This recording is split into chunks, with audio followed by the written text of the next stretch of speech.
Guys, कभी जिंदगी में ऐसा पल आया है जब सब एक साथ गलत होने लगता है? मेरे लिए वो पल अगस्त में आया, जब मेरी नौकरी चली गई। अप्लाई, रिजेक्ट, वेट, रिपीट, हर दिन उम्मीद, हर रात डिसअपॉइंटमेंट। दिमाग ब्लैंक था और अंदर ऐसा लग रहा था जैसे सिस्टम हैंग हो गया हो। उसी केओस के बीच अचानक एक थॉट आया, अब भागकर कुछ नहीं होगा, रुककर खुद को रिसेट करना पड़ेगा। और इसी रिसेट ने मुझे पहुंचाया विपासना, धम्मा, मलेशिया। विपासना का नाम 10 से 12 साल पहले सुना था। हमेशा क्यूरियोसिटी थी, लेकिन कभी स्टेप नहीं लिया। वर्क, रूटीन, एक्सक्यूजेस, समय बस निकलता गया। इस बार दिल ने सिंपल सी बात कही, ब्रो, बस फॉर्म भर दे, आगे जैसा होगा देखा जाएगा।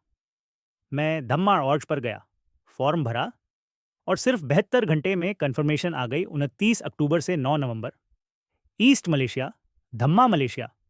जरा गूगल पर इमेज देखी और सीरियसली, जगह पहाड़ों और डेंस जूल के बीच एक नेचुरल सैंक्चुअरी जैसी लगती थी। पहली वाइब ही पीसफुल थी।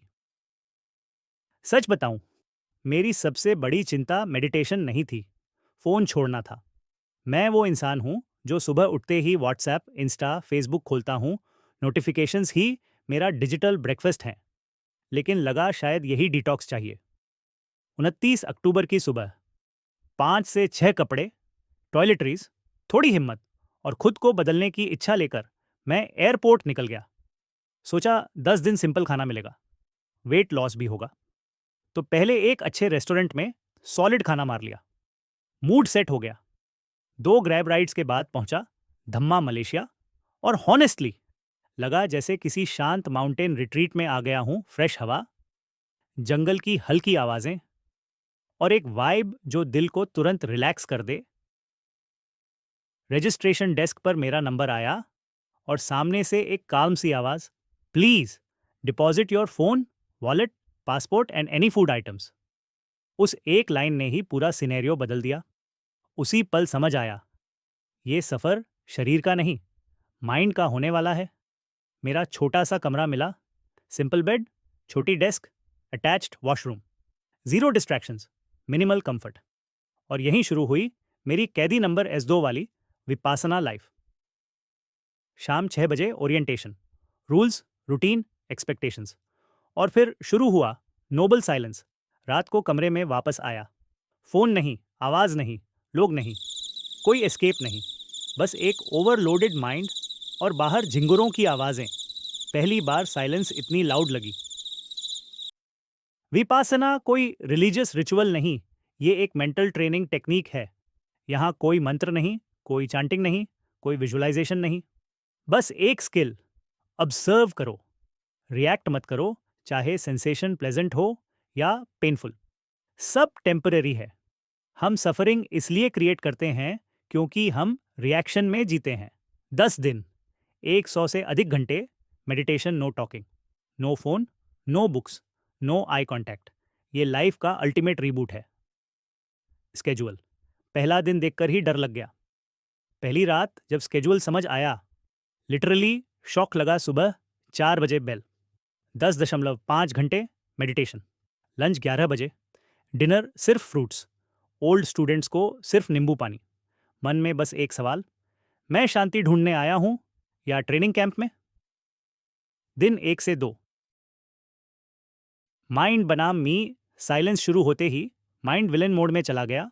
Over thinking, past regrets, fears, सब एक साथ surfaced. Back pain, knee pain, body stiffness, मेरा हर सेल प्रोटेस्ट कर रहा था। मैं यहाँ क्यों आया, ये सवाल 50 बार आया। डे 5 to 6, इमोशनल डिटॉक्स, बाहर कोई डिस्ट्रैक्शन नहीं, तो अंदर की सारी दबाई हुई बातें निकलने लगीं। ये सबसे टफ था, लेकिन यहीं से असली हीलिंग शुरू हुई।